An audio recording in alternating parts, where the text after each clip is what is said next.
I am Pastor James Angelman from Kampala, Uganda. Today I'm going to share about laws and commandments of God have existed before man, part 2.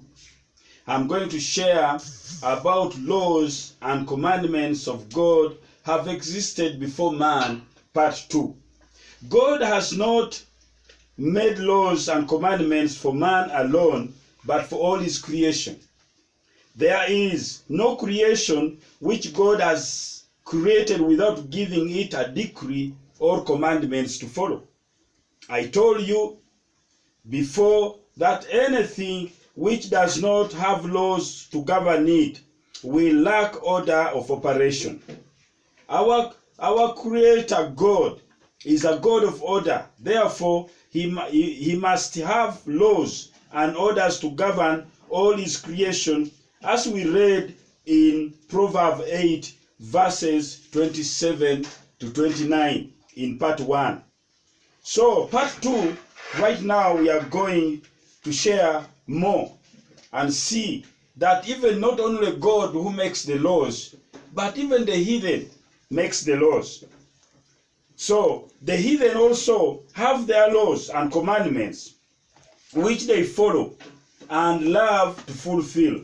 Therefore, if a believer fails to do what God requires of them to do, then Satan will turn them off to do the wicked commandments through the ungodly people of the world.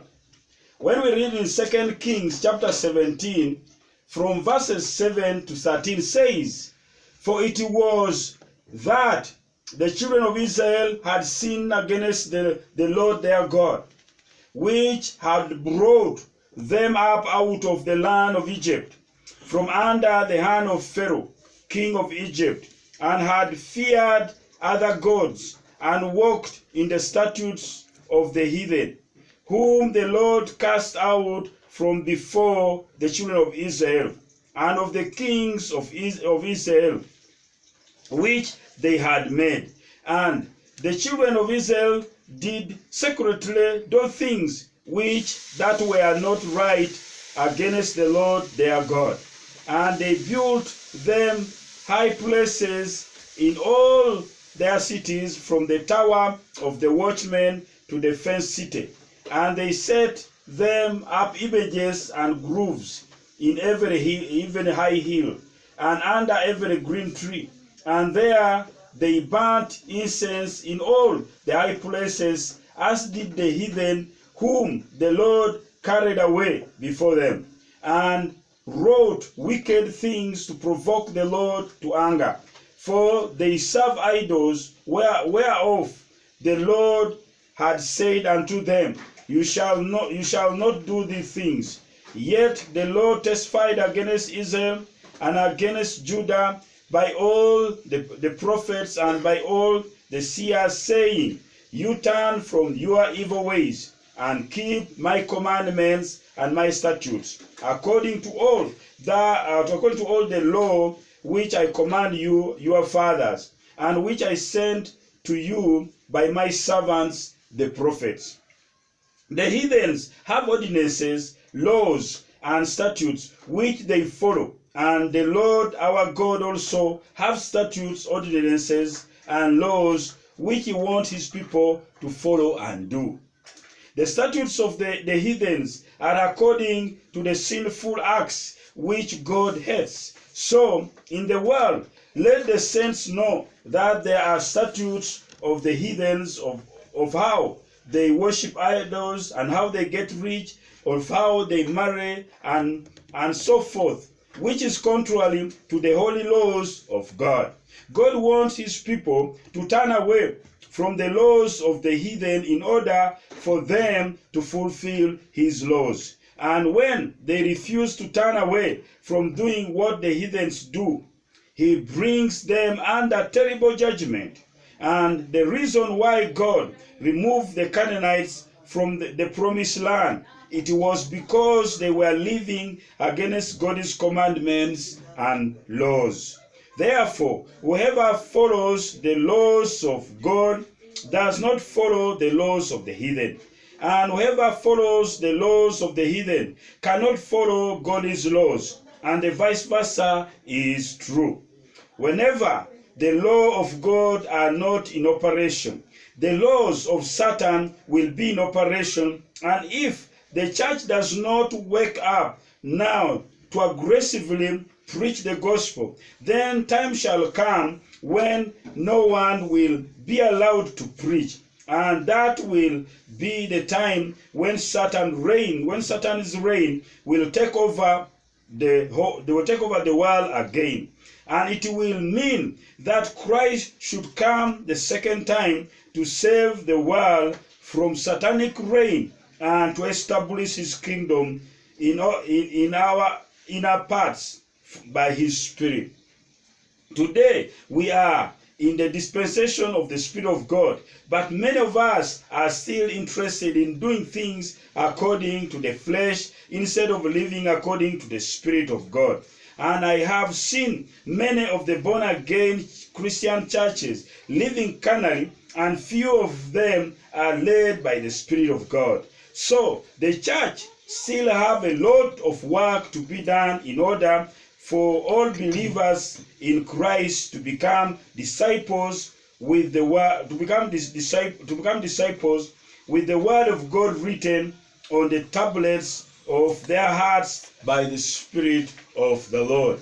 And what is holding the wicked laws of Satan to be enforced in the world? It is the preaching of the gospel of Jesus Christ, and the time when man will stop to teach and preach the gospel of Christ, then the wicked one will be exalted in the world. Refusing to teach and to do what the laws and commandments of the Lord our God says will empower the wicked one to take over the world and use it for his wicked purposes. And the people of God who will be in the world at that time will live in bondage, like the way the children of Israel were afflicted by Pharaoh in Egypt, and they will be like Sodom and Gomorrah. Those who serve God will live in slavery, while the wicked people will be their taskmasters. And sinful acts will be the pleasure of the time. And those who will try to speak against wrong deeds of people will be oppressed and killed until God comes down for their deliverance. In Leviticus chapter 18 and verses 3 to 6 says, "After the doing of the land of Egypt, wherein you dwell, shall you not do, and after the doing of the land of Canaan, where I bring you, shall you not do, neither shall you walk in their ordinances. You shall do my judgment and keep mine ordinances to walk therein. I am the Lord your God. You shall therefore keep my statutes and my judgment, which if a man do, he shall live in them. I am the Lord. None of you shall approach to any that is near of kin to him, to uncover their nakedness. I am the Lord." In Egypt, where the children of Israel were in bondage, they had laws, and in Canaan, where God was taking them, they had laws. So God cautioned them not to follow their ordinances and laws if they want to have a better life and please God. Whoever abide by the ordinances of Egypt and the ordinances and those who abide by the ordinances of Egypt and the Canaanites will be judged by God and destroyed, as it was at the time when the Israelites were inheriting the promised land. To leave the heathen ordinances and do God's ordinances, it is not easy, because every heathen ordinance has wicked spiritual power behind it to enslave the doer not to leave it, and by the works of the flesh or by the strength of the flesh you cannot overcome it. Therefore, you need the Spirit of the Lord in order for you to be delivered from it. And what converts the wicked to do what is right before God? It is when the laws of God is written upon their hearts by the Spirit of God. And nothing can change a sinner to righteousness without the preaching and the teaching of the laws of God being empowered by the Spirit of God. Whenever you minister the gospel to a sinner, then the Spirit of God who is with you will write God's words upon his heart so that he believes it and get saved. In Psalms chapter 19 verses 7 to 14 says, "The law of the Lord is perfect, converting the soul. The testimony of the Lord is sure, making wise the simple. The statutes of the Lord are right, rejoicing the heart. The commandments of the Lord is pure, enlightening the eyes. The fear of the Lord is clean, enduring forever. The judgment of the Lord are true and righteous altogether. More by them is your servant warned, and in keeping of them there is great reward. Who can understand his error? You cleanse me from sacred faults. Keep back your servant also from presumptuous sin. Let them not have dominion over me. Then shall I be upright, and I shall be innocent from the great transgression.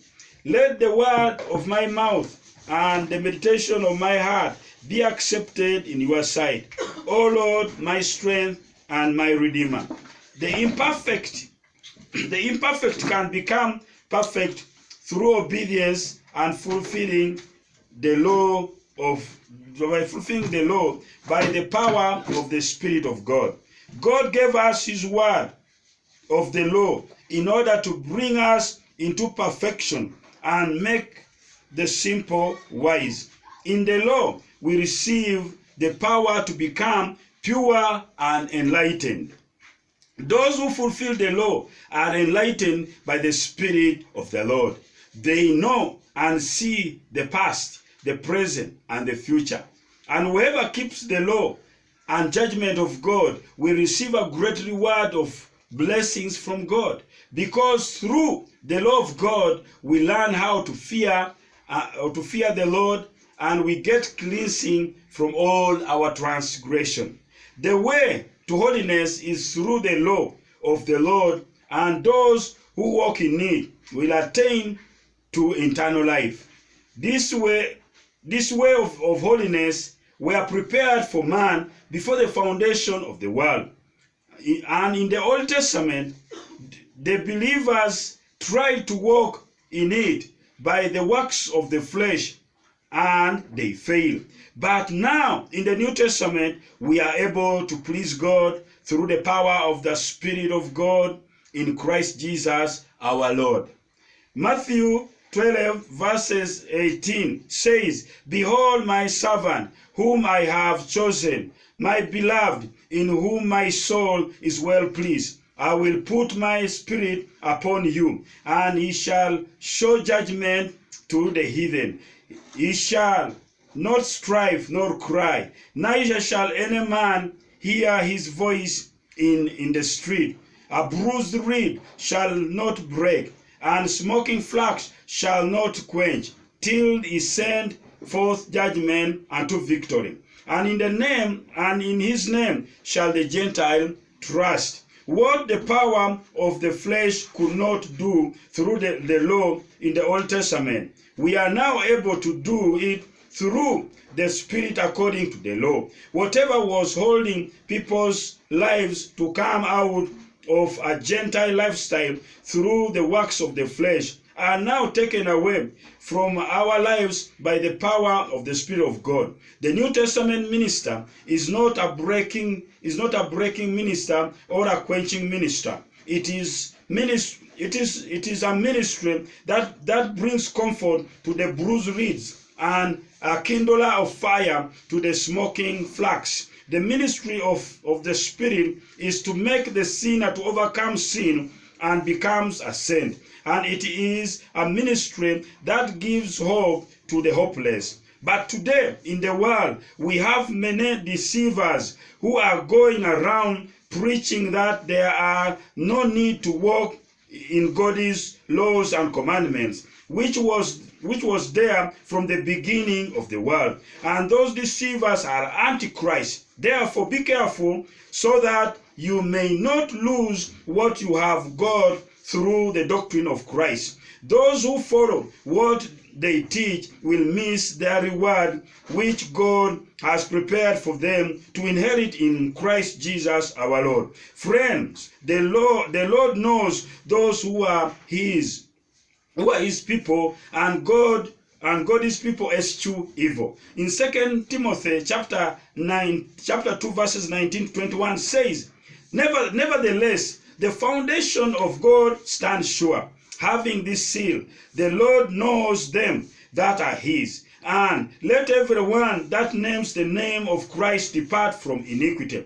But in a great house there are not only vessels of gold and of silver, but also of wood and of earth, and some to honor and some to dishonor. If a man therefore purge himself from this, he shall be a vessel unto honor, sanctified and meet for the master